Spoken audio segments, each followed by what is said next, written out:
بسم الله الرحمن الرحيم. الحمد لله نحمده ونستعينه ونستغفره ونؤمن به ونتوكل عليه ونعوذ بالله من شرور أنفسنا ومن سيئات أعمالنا. من يهده الله فلا مضل له ومن يضلله فلا هادي له، وأشهد أن لا إله إلا الله وأشهد أن محمدا عبده ورسوله. أما بعد فأعوذ بالله من الشيطان الرجيم. بسم الله الرحمن الرحيم. إن عدة الشهور عند الله 12 شهرا في كتاب الله يوم خلق السماوات والأرض منها 4 حرم. صدق الله العلي العظيم. اللهم صل على محمد النبي الأمي وعلى آله وأصحابه وبارك وسلم تسليما. اللهم صل على محمد النبي الأمي وعلى آله وأصحابه وبارك وسلم تسليما. اللهم صل على محمد النبي الأمي وعلى آله وأصحابه وبارك وسلم تسليما. معزز و مکرم حاضرین کرام، بزرگوں اور دوستوں،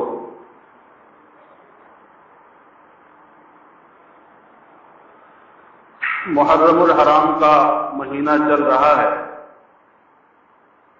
اور یہ مہینہ ان مہینوں میں سے ہے جن کو اللہ تبارک و تعالیٰ نے محترم بنایا ہے. تو اس لیے مناسب معلوم ہوا کہ اس مہینے کے متعلق اور خاص طور سے عاشورہ کے متعلق قرآن و سنت سے کیا ہم کو سبق دیا گیا ہے، اور پھر اس مہینے میں اور عاشورہ کے دن اس سے ہٹ کر ہمارے عمل کیا ہے، دونوں چیزوں کو واضح کیا جائے تاکہ عمل کرنا آسان ہو اور تمام خرافات سے بچنا ہمارے لیے آسان ہو. میں نے قرآن حکیم کی سورہ توبہ کی آیت کا ایک ٹکڑا تلاوت کیا ہے. اللہ تبارک و تعالیٰ ارشاد فرماتے ہیں کہ جس دن اللہ تبارک و تعالیٰ نے آسمان و زمین کو پیدا فرمایا، اسی دن سال کے 12 مہینے ہوں گے، تو یہ 12 مہینے بھی اللہ تعالیٰ نے اسی وقت بنائے، اور فرمایا کہ منہا 4 حرم، ان 12 مہینوں میں 4 مہینے قابل احترام ہیں اور لائق عظمت. 4 مہینوں میں سے 3 مہینے تو لگاتار اکٹھے ہیں، ذی قعدہ، ذی الحجہ، محرم الحرام، اور 1 مہینہ رجب. یہ 4 مہینے محترم مہینے اللہ تعالیٰ نے بنائے ہیں. ان کے محترم ہونے کا مطلب یہ ہے کہ ان مہینوں میں زیادہ سے زیادہ نیک کام کیے جائیں، ان مہینوں میں خاص طور سے برائیوں سے بچنے کا اہتمام کیا جائے. تو ان مہینوں کے نیک اعمال اور برائیوں سے بچنے کی برکت سے اللہ تعالیٰ پورے سال نیک اعمال کی توفیق دیتے ہیں اور پورے سال برائیوں سے بچنے کی توفیق دیتے ہیں. اور ان مہینوں کو محترم اس لیے قرار دیا گیا کہ ان مہینوں کے اندر کافروں سے لڑنا اور جنگ کرنا بھی جائز نہیں تھا پچھلی شریعت میں، لیکن اس شریعت میں، شریعت محمدیہ میں، یہ حکم منسوخ ہو گیا ہے. یعنی ان 4 مہینوں میں لڑائی کی جو حرمت تھی وہ ختم ہو گئی. اب اگر مسلمانوں کی کافروں سے جنگ کرنے کی ضرورت پڑ جائے ان مہینوں میں تو وہ جائز ہے، حرام نہیں ہے. پچھلی شریعتوں میں سال کے 8 مہینوں کے اندر تو کافروں سے جنگ کر سکتے تھے، لیکن ان 4 مہینوں کے اندر جنگ کرنا حرام، لیکن اس شریعت میں ان 4 مہینوں کی حرمت اس اعتبار سے کہ ان کے اندر نیک اعمال کیے جائیں اور برائیوں سے بچنے کا خاص طور سے اہتمام کیا جائے، یہ اب بھی باقی ہے اور قیامت تک باقی رہے گا۔ ان مہینوں میں سے محرم الحرام یہ مہینہ ایسا ہے جس کے اندر 10ویں تاریخ یوم عاشورہ کہلاتی ہے، جس کے فضائل احادیث میں موجود ہیں۔ عام مسلمان اس مہینے اور 10 تاریخ کی فضیلت کو امام حسین رضی اللہ تعالیٰ عنہ کی شہادت کے واقعے سے جانتے ہیں،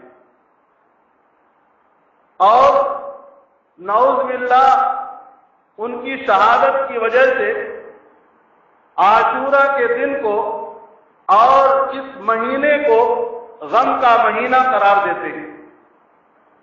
اور آج بھی سنی مسلمانوں کے ذہنوں کے اندر، بہت سارے مسلمانوں کے ذہنوں میں یہ بات ہے کہ 10 محرم الحرام کا دن یہ غم کا دن ہے، اور محرم کا مہینہ بھی غم کا مہینہ ہے، یعنی اس میں خوشی کا کوئی کام نہیں کرنا چاہیے۔ خاص طور سے یکم محرم الحرام سے 10 محرم الحرام تک یہ غم کا مہینہ ہے، خوشی کا کوئی کام نہیں کرنا چاہیے، یہ بہت سارے مسلمانوں کے ذہن میں ہے۔ حالانکہ یہ بات غلط ہے۔ 10 تاریخ بھی غم کا دن نہیں ہے اور محرم کا پورا مہینہ بھی غم کا مہینہ نہیں ہے۔ جیسے عام دنوں کے اندر خوشی کا کام کر سکتے ہیں، ایسے ان دنوں میں بھی کر سکتے ہیں، اس میں کوئی حرج نہیں ہے۔ بلکہ عام دنوں کی بنسبت ان دنوں کے اندر کرنا خوشی کے کام کو، مثلا شادی کرنا، عقیقہ کرنا یا خوشی کی کوئی تقریب کرنا، دوسرے مہینوں کے بنسبت اس میں بہتر ہے۔ لیکن مسلمانوں کے معاشرے میں دیکھا جاتا ہے کہ محرم سے پہلے ذی الحجہ کے مہینے میں شادیاں ہوتی ہیں، اور جیسے ہی محرم الحرام کا مہینہ شروع ہوتا ہے تو شادیاں بند ہو جاتی ہیں۔ آخر کیوں ایسا؟ اسی لیے کہ اس مہینے کے اندر شادی اور خوشی کے کام کو کرنا مناسب نہیں سمجھتے، اور خاص طور سے اس معاملے کے اندر عورتوں کا زیادہ دخل ہوتا ہے۔ اگر مرد سمجھاتے بھی ہیں، کہتے بھی ہیں، تو عورتیں اس میں رکاوٹ ڈالتی ہیں، چونکہ ایک بات بہت زمانے سے ذہن کے اندر بیٹھ چکی ہے، اب اس کو 1000 مرتبہ بتایا جائے اور 1000 مرتبہ کہا جائے کہ اس میں کوئی قباحت نہیں ہے، کر سکتے ہیں، خوشی کا کام کرنے میں کوئی حرج نہیں ہے، لیکن وہ بات جو پہلے سے بیٹھی ہوئی ہے وہ نہیں نکلتی۔ تو اس بات کو جاننا چاہیے کہ محرم الحرام کی 10ویں تاریخ نہ تو غم کی تاریخ ہے، اور یہ پورا مہینہ یہ بھی غم کا مہینہ نہیں ہے، اس میں خوشی کے کام کر سکتے ہیں، اس میں کوئی مذائقہ نہیں ہے، کوئی حرج نہیں ہے۔ یہ شیعوں کا طریقہ ہے کہ اس مہینے کو وہ غم کا مہینہ مانتے ہیں، اس میں ماتم کرتے ہیں، کالے کپڑے پہنتے ہیں اور نہ جانے کیا کیا خرافات کرتے ہیں۔ تو ان کا یہ طریقہ ہے، اور انہی کے طریقے سے ہمارے اندر بھی یہ بات پائی جا رہی ہے کہ ہم اس مہینے کو غم کا مہینہ سمجھتے ہیں۔ اور ان کے یہاں عاشورہ کا دن غم کا دن کیوں ہے؟ وہ یہ کہتے ہیں کہ عاشورہ کے دن حضرت امام حسین رضی اللہ تعالیٰ عنہ کی مظلومانہ شہادت ہوئی، تو اس بات میں تو کوئی شبہ نہیں ہے کہ حضرت امام حسین رضی اللہ تعالیٰ عنہ کی شہادت محرم الحرام کے مہینے میں 10ویں تاریخ کو ہوئی ہے، لیکن شہادت کی وجہ سے نہ تو کوئی دن غم کا دن ہوتا ہے، نہ کوئی تاریخ غم کی تاریخ ہوتی ہے، اور نہ اس کی وجہ سے وہ مہینہ غم کا مہینہ ہوتا ہے۔ اس لیے کہ اگر اسلامی تاریخ کا ہم مطالعہ کریں تو سال کا کوئی مہینہ اور سال کی کوئی ایسی تاریخ نہیں ملے گی کہ جس میں کسی اللہ والے کی شہادت یا موت نہ ہوئی ہو۔ تو اگر کسی کی شہادت کی وجہ سے اور کسی کی موت کی وجہ سے وہ دن غم کا دن ہو جائے، وہ تاریخ غم کی تاریخ ہو جائے، وہ مہینہ غم کا مہینہ ہو جائے، تو پورے سال بھر ہم غم مناتے رہیں گے، تو پھر خوشی کا کام کس دن کریں گے؟ شہادت تو بہت اونچا مقام ہے اور بہت بڑا مرتبہ ہے مسلمان کے لیے، یہ غم کی چیز نہیں ہو سکتی ہے۔ اس لیے ہرگز عاشورہ کا دن غم کا دن نہیں ہے، یہ مہینہ غم کا دن مہینہ نہیں ہے، اور دنوں کی طرح خوشی کے کام اس میں کیے جا سکتے ہیں، اس میں کوئی حرج نہیں ہے، کوئی نقصان نہیں ہے۔ اور اس مہینے کے جو 10ویں تاریخ ہے، یہ 10ویں تاریخ تاریخی اعتبار سے بھی اپنے اندر بہت ساری چیزیں رکھتی ہیں۔ بے شمار تاریخی واقعات اس 10 محرم الحرام کو پیش آئے ہیں، جیسا کہ کتابوں کے اندر لکھا ہوا۔ حضرت آدم علیہ السلام کو جنت میں اسی تاریخ کو، اسی 10 محرم الحرام کو داخل کیا گیا، ان کی توبہ اسی دن قبول ہوئی، اور حضرت ابراہیم علیہ السلام کو آگ سے، نمرود کی آگ سے اسی دن نکالا گیا، حضرت نوح علیہ السلام کو کی کشتی جودی پہاڑ پر اسی دن پہنچی، اسی تاریخ میں، اور بتایا جاتا ہے کہ سب سے پہلے زمین پر بارش بھی اسی تاریخ میں ہوئی، اور قیامت بھی اسی تاریخ میں آئے گی۔ تو یہ تاریخی حیثیت کے اعتبار سے بہت سارے واقعات اپنے اندر رکھتا ہے، لیکن اس دن کی صرف تاریخی حیثیت نہیں ہے بلکہ شرعی حیثیت بھی ہے۔ اس دن میں ہم کو کچھ کرنے کا حکم بھی ہے، وہ کیا ہے؟ رمضان مبارک کے روزے فرض ہونے سے پہلے مسلمانوں پر عاشورہ کا روزہ فرض تھا، لیکن جب رمضان مبارک کا روزہ فرض ہوا، اب عاشورے کے روزے کی فرضیت ختم ہو گئی، لیکن اس کا مستحب ہونا اور افضل ہونا اب بھی باقی ہے۔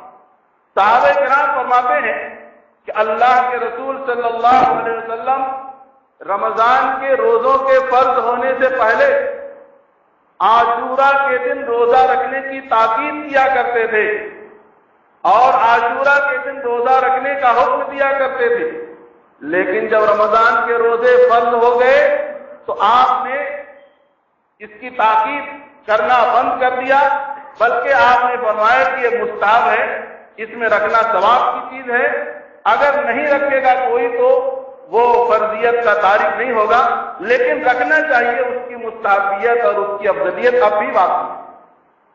اور آپ صلی اللہ علیہ وسلم نے برابر عاشورہ کا روزہ رکھا، اور صحابہ کرام بھی برابر رکھتے رہے رمضان مبارک کا روزہ فرض ہونے کے بعد۔ لیکن مدینہ طیبہ میں یہودی بھی آباد تھے، اور وہ بھی عاشورہ کا روزہ رکھتے تھے، تو آپ صلی اللہ علیہ وسلم کو بتایا گیا کہ اے اللہ کے رسول، عاشورہ کے دن ہم بھی روزہ رکھتے ہیں اور یہ یہودی بھی روزہ رکھتے ہیں۔ تو آپ صلی اللہ علیہ وسلم نے فرمایا کہ ٹھیک ہے، میں اگر آئندہ سال زندہ رہا تو 9ویں تاریخ کو بھی روزہ رکھوں گا، اس لیے کہ یہ مناسب نہیں ہے کہ ہماری عبادت یہودیوں کی عبادت جیسی ہو، وہ بھی روزہ رکھتے ہیں اسی دن میں ہم بھی رکھتے ہیں، تو ہماری عبادت یہودیوں کے ساتھ مشابہ ہو جائے، ایسا مناسب نہیں ہے۔ اس لیے آپ نے فرمایا کہ میں آئندہ 9ویں محرم الحرام کو بھی روزہ رکھوں گا، تو 2 روزے ہو جائیں گے۔ لیکن آپ صلی اللہ علیہ وسلم کے آئندہ محرم الحرام آنے سے پہلے ماہ ربیع الاول میں آپ کا وصال ہو گیا، اور آئندہ سال 9ویں محرم الحرام کو روزہ رکھنے کا موقع نہیں مل سکا، لیکن صحابہ کرام نے اس بات کو سنا اور آپ کا منشا جانا تھا، اس لیے صحابہ کرام اس کے بعد 2 روزوں کا اہتمام کیا کرتے ہیں۔ اور آج بھی مستحب اور افضل یہ ہے کہ 2 روزے رکھے جائیں، ایک عاشورہ کا اور ایک اس کے ایک دن پہلے کا یا ایک دن بعد کا، 9 یا 10 اور 10 یا 11 2 روزے رکھے جائیں۔ اگرچہ فی نفس ہی یہ بھی جائز ہے کہ اگر کوئی عاشورہ کے دن صرف روزہ رکھ لیا تو حرام نہیں ہے اور کوئی گناہ نہیں ہے، لیکن بہتر ہے، افضل ہے، مستحب یہ ہے کہ 2 روزے رکھے جائیں، تاکہ آپ صلی اللہ علیہ وسلم کے منشے کے مطابق ہو جائے۔ اللہ کے رسول صلی اللہ علیہ وسلم باغیرت انسان تھے اور آپ بہت غیور تھے۔ آپ صلی اللہ علیہ وسلم نے یہ تعلیم دی ہے کہ مسلمانوں کا طریقہ اور قوموں کے طریقوں سے الگ تھلگ ہونا چاہیے۔ مسلمان تو ایک ایسے مذہب کا ماننے والا ہوتا ہے جو مذہب اللہ کے یہاں قابل قبول ہے، اور جو مذہب اسلام ہے، یہی مذہب اللہ کے یہاں قابل قبول ہے، اور اس کے علاوہ جتنے مذاہب ہیں اللہ کے یہاں اس کی کوئی حیثیت نہیں ہے۔ تو مذہب اسلام اللہ کے یہاں قابل قبول ہے، اس کا طریقہ بھی ہر مذہب والوں سے الگ ہونا چاہیے۔ اللہ کے رسول صلی اللہ علیہ وسلم نے عبادت کے اندر بھی مسلمانوں کی عبادت غیروں سے مشابہ ہو جائے اس کو پسند نہیں کیا ہے۔ ہم اس پر ذرا غور کریں کہ آج عبادتوں میں تو کیا گناہ کے اندر غیروں کے قدم بقدم چل رہے ہیں۔ ہمارا معاشرہ غیروں کے معاشرے سے مل رہا ہے، ہماری وضع قطع ہمارا لباس غیروں کے لباس سے مل رہا ہے، ہماری شکل و صورت غیروں کے شکل و صورت سے مل رہی ہے، ہمارے اندر اور غیر کے اندر کوئی بظاہر امتیاز فرق نہیں معلوم ہوتا ہے۔ یہ کیا ہے؟ اللہ کے رسول صلی اللہ علیہ وسلم تو عبادت میں غیر کی شرکت کو اور غیر کی مشابہت کو پسند نہیں کر رہے ہیں، اور ہم گناہ کے کام میں غیروں کی مشابہت اختیار کر رہے ہیں۔ آج ہم ہر چیز کے اندر اس کا مشاہدہ کر رہے ہیں اور دیکھ رہے ہیں، ہر گناہ کے اندر کوئی ایسا نہیں کہ ہر گناہ بتانے کی ضرورت ہے، اس گناہ کے اندر ہر کوئی جانتا ہے کہ یہ گناہ یہ غیروں کا ہے اور مسلمانوں کا اس سے کوئی تعلق نہیں ہے، اس کے باوجود بھی مسلمان اس گناہ میں غیروں کے قدم بقدم چل رہے ہیں۔ بہت غور کرنے کی ضرورت ہے اور سوچنے کا مقام ہے کہ اللہ کے رسول صلی اللہ علیہ وسلم اور شریعت کا مزاج کیا ہے کہ ایک مسلمان کو نمایاں ہونا چاہیے۔ ایک بازار کے اندر بھی مسلمان کھڑا ہو تو دیکھنے والا سمجھ جائے کہ یہ مسلمان کی حیثیت ہونی چاہیے، لیکن آج مسلمان اور غیر مسلم میں بظاہر کوئی فرق ہی نہیں معلوم ہوتا ہے، اور ہم کو ذرا بھی اس کا احساس بھی نہیں ہوتا ہے۔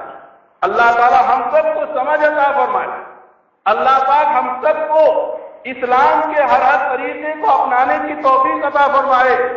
آج مسلمانوں کے اوپر کیسے حالات آ رہے ہیں اور مسلمانوں کے ساتھ کیسا برتاؤ کیا جا رہا ہے، ہم اپنے ملک کے اندر اور ملک سے باہر ہر جگہ دیکھ رہے ہیں، لیکن ذرا بھی ہم کو احساس نہیں ہو رہا۔ آج ہم جن کی نقصانی کر رہے ہیں، جن کے نقش قدم پر چل رہے ہیں، وہ بھی ہم کو اپنا نہیں سمجھتے، ہم کو غیر ہی سمجھتے ہیں۔ اللہ نے فرمایا قرآن میں وَلَن تَرْضَىٰ عَنكَ الْيَهُودُ وَلَا النَّصَارَىٰ حَتَّىٰ تَتَّبِعَ مِلَّتَهُمْ کہ اے مسلمانوں، جب تک تم مسلمان رہو گے، چاہے نام کے مسلمان رہو چاہے کام کے مسلمان رہو، یہ یہود و نصارہ تم سے راضی ہونے والے نہیں ہیں، تم سے کبھی بھی ان کا دل تمہارے دل سے ملنے والا نہیں ہے، اس لیے کہ تم مسلمان رہو گے تو ان کی نگاہ میں کھٹکتے رہو گے۔ ہاں، اگر تم خدا نخواستہ اپنے اسلام کو سلام کر کے خیر بات کر کے ان کے مذہب میں داخل ہو جاؤ تو وہ تم کو اپنا سمجھیں گے۔ تو ہم مسلمان رہتے ہوئے ان کی نقصانی کریں گے اور ان کے نقش قدم پر چلیں گے اور اس کے باوجود بھی ان کی نگاہ میں ذلیل ہوں گے، تو اس سے ہمارا کیا فائدہ؟ دنیا کا بھی نقصان اور آخرت کا بھی نقصان۔ ہم قرآن پاک میں اور نماز میں یہود و نصارہ کے طریقے سے بچنے کی دعا کرتے ہیں، اے اللہ ہمیں ان کے طریقوں سے بچائیے، ہمیں تو اللہ والوں کا راستہ بتائیے، شہداء اور صالحین کا راستہ بتائیے، انبیاء اور صدیقین کا راستہ بتائیے۔ یہ ہم دعا کرتے ہیں اور عمل جو کرتے ہیں وہ اس کے خلاف کرتے ہیں۔ ہم عمل سے ظاہر کرتے ہیں کہ ہم کو نیکوں کا طریقہ نہیں چاہیے، ہم کو تو انہی کا طریقہ چاہیے جو یہود و نصارہ ہیں، اور جن کے لیے ہم جن کے گناہوں سے اور جن سے ہم دور رہنے کی دعا کر رہے ہیں، اپنے عمل سے ہم ظاہر کر رہے ہیں۔ اللہ تعالیٰ ہم کو سمجھ عطا فرمائے، اللہ تعالیٰ ہمارے اندر کامل ایمان عطا فرمائے، اللہ کے رسول صلی اللہ علیہ وسلم نے اس بات کو پسند نہیں کیا کہ ہم بھی اسی دن روزہ رکھیں اور یہود بھی اسی دن روزہ رکھیں. ہمارے روزے کے اندر ان کے روزے کے اندر فرق ہونا چاہیے. تو آپ صلی اللہ علیہ وسلم نے فرمایا کہ آئندہ سال میں رہوں گا تو 9 محرم الحرام کا روزہ رکھوں گا. یہ عاشورہ کا جو روزہ ہے اللہ کے رسول صلی اللہ علیہ وسلم نے اس کی فضیلت بیان کرتے ہوئے ارشاد فرمایا کہ جو عاشورہ کے دن روزہ رکھے گا مجھے اللہ کی ذات سے امید ہے کہ اللہ تعالیٰ اس کے ایک سال گزشتہ کے گناہ معاف فرمائے. تو ایک روزہ رکھنے کی وجہ سے گزشتہ ایک سال کے گناہ معاف ہوتے ہیں. یہ اس روزے کی فضیلت ہے. لیکن یہاں ہم کو دھوکہ نہیں ہونا چاہیے.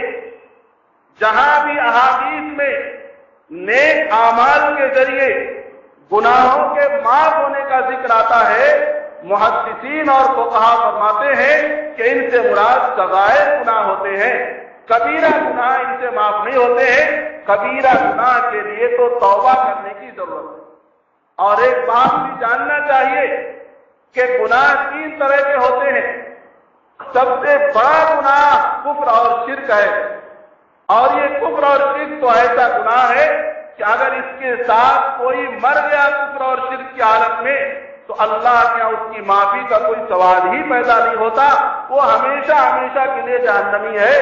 اور کافروں اور مشرکوں کی جہنم بھی مسلمانوں کی جہنم سے الگ ہے. گنہگار مسلمان جس جگہ رہیں گے وہاں کافر نہیں رہیں گے. کافروں کے لیے الگ ہے, ان کے لیے اور زیادہ دردناک عذاب والی جہنم ہے. تو کفر اور شرک یہ سب سے بڑا گناہ ہے. اور اس کے بعد جو نمبر آتا ہے گناہ کبیرہ کا. بڑے بڑے گناہ جیسے چوری کرنا, شراب پینا, زنا کرنا, کسی کو گالی دینا, کسی کی غیبت کرنا, والدین کی نافرمانی کرنا, سود لینا, جھوٹ بول کر کے تجارت کرنا. تو یہ سب گناہ کبیرہ گناہوں میں آتے ہیں. اور کبیرہ گناہوں میں بھی 2 طرح کے گناہ ہوتے ہیں.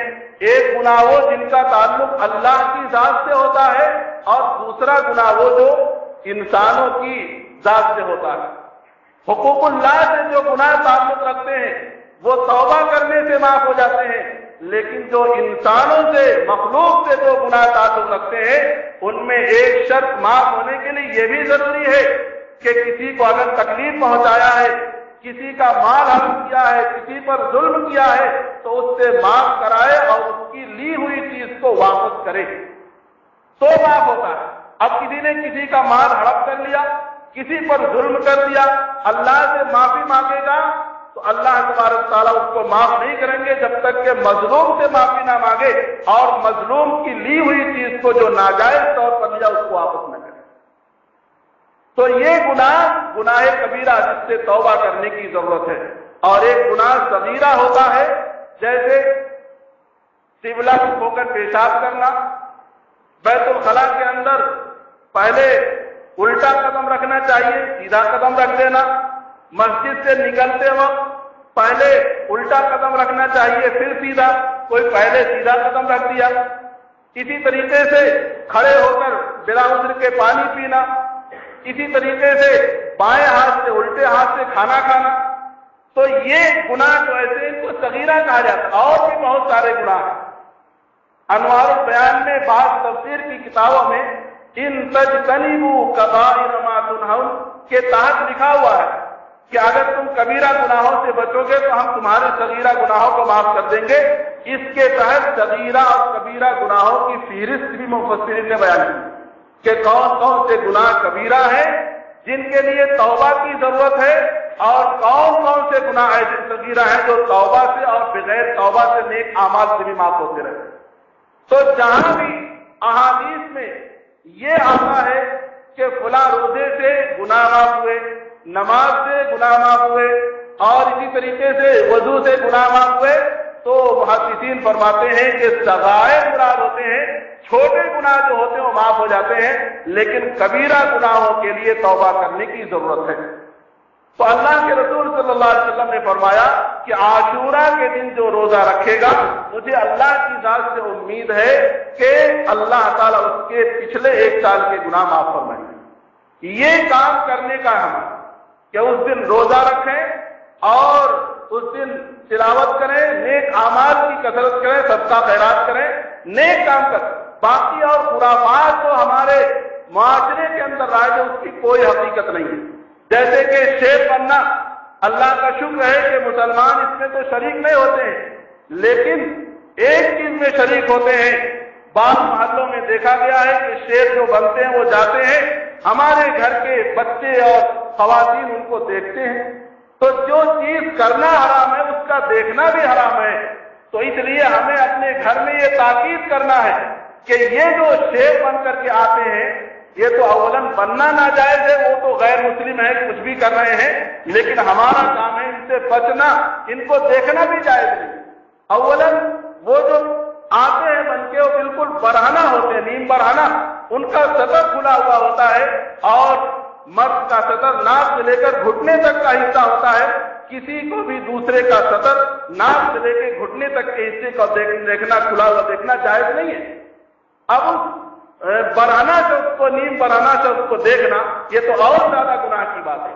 ایک تو شیر کا دیکھنا اور پھر اس کے سطر کے حصے کو دیکھنا، یہ دو گناہ جمع ہوتے ہیں.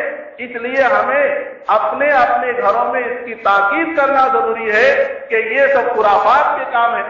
اور دوسری بات یہ ہے کہ اس دن میں ایک حدیث میں آتا ہے کہ جو اس دن میں اپنے گھر والوں پر کھانے پینے میں وسعت رکھے، یعنی عام دنوں کی بنسبت ذرا اچھا کھائے اور کھلائے اپنے گھر والوں کو، تو اس کی برکت سے پورے سال بھر برکت رہتی ہے. تو یہ ایک ضعیف حدیث سے اس کا بھی ثبوت ہے. لیکن اس کے لیے کوئی خاص کھانا متعین کر لینا یہ جائز نہیں ہے. اپنے اعتبار سے جو بھی آپ کے لیے اچھا کھانا ہے وہ بنا کے کھا سکتے ہیں. جیسے لوگوں نے متعین کر لیا ہے کئی دن میں بعض علاقوں میں کھچڑا بناتے ہیں، اور ہمارے شہر میں بھی ان دنوں میں خاص طور سے شربت بنا کے پلاتے ہیں. ان کی کوئی اثر نہیں ہے، یہ تو شیعوں کا طریقہ ہے. اس میں حکم یہ ہے کہ اپنے اعتبار سے جو کھانا اچھا ہو وہ بنا کے کھا سکتے ہیں، تو اس سے پورے سال بھر برکت ہوتی ہے. اور اس حدیث کو نقل کرنے والے، اس حدیث کو بیان کرنے والوں نے اپنا تجربہ بھی لکھا کہ ہم نے اس حدیث کے مطابق عمل کیا ہے تو ہم نے پورے سال بھر خیر و برکت دیکھی اپنے گھروں کے اندر. تو کسی بھی حدیث پر عمل کرنے کے لیے کسی کا تجربہ ہونا ضروری نہیں ہے، اور یقین کے ساتھ ہمیں اس پر عمل کرنا ہے. لیکن ان لوگوں نے اپنا تجربہ بھی نقل کر دیا ہے کہ ہم نے اس پر تجربہ کیا اور بارہا تجربہ کیا اور اس میں خیر و برکت پائی ہے. بس اتنا ثابت ہے. روزہ رکھنا اور عام دنوں کی بنسبت جو ہم کو اچھا کھانا بہتر ہو، بریانی ہو یا کوئی بھی کھانا ہو، وہ گھر میں کھا سکتے ہیں اور گھر کے بچوں کو کھلا سکتے ہیں. اور باقی دوسرے خرافات جو رائے ہے اس کی کوئی اصل نہیں ہے. اور ایک بات اور بھی سمجھنے کی ہے کہ ہمارے ذہن کے اندر یہ بات ہے کہ جب عاشورہ کو روزہ رکھیں گے تو پھر کھائیں گے کھلائیں گے کیسے؟ تو آپ کو یہ جاننا چاہیے کہ جو اسلامی تاریخ ہوتی ہے وہ مغرب کے بعد سے شروع ہو جاتی ہے. تو گویا عاشورہ 9ویں ذی الحجہ کو مغرب کے بعد سے ہی، غروب شمس کے بعد سے ہی شروع ہو جاتا ہے. لہذا اگر آپ 9ویں تاریخ کو مغرب کے بعد کھائیں گے کھلائیں گے، رات میں کھائیں گے، تو یہ عاشورہ کے دن ہی کھانا کھلانا مانا جائے گا. تو رات میں آپ کھا سکتے ہیں، دن میں روزہ رکھ سکتے ہیں، اور اس کے بعد بھی روزہ رکھ سکتے ہیں، یا اس کے ایک دن پہلے بھی روزہ رکھ سکتے ہیں. تو کھانے کھلانے کا کام رات میں ہو سکتا ہے، روزہ کا کام دن میں ہو سکتا ہے. دونوں باتیں جمع ہو سکتی ہیں. ایسا نہیں ہے کہ یہ دونوں مشکل ہیں. تو اس لیے ہمیں ان باتوں کا اہتمام کرنا چاہیے، اور جو بھی خرافات ہمارے معاشرے کے اندر رائج ہیں خود بھی اس سے بچنا چاہیے اور دوسروں کو بھی سمجھانا چاہیے، بچانا چاہیے. اور اس کے ساتھ ساتھ اس بات کو بھی دھیان میں رکھنا چاہیے کہ محرم کا مہینہ ہرگز غم کا مہینہ نہیں ہے. خوشی کا کام، شادی بیاہ اس میں کر سکتے ہیں، اس میں کوئی حرج نہیں ہے، کوئی نقصان نہیں ہے. بلکہ محرم کے مہینے میں شادی کریں گے تو اس میں خیر و برکت بھی زیادہ ہوگی، اس لیے کہ محترم مہینہ ہے. اللہ پاک سے دعا ہے اللہ پاک ہم سب کو ان تمام باتوں پر کہنے سننے زیادہ عمل کی توفیق عطا فرمائے. وما علینا الا البلاغ وآخر دعوانا الحمد للہ.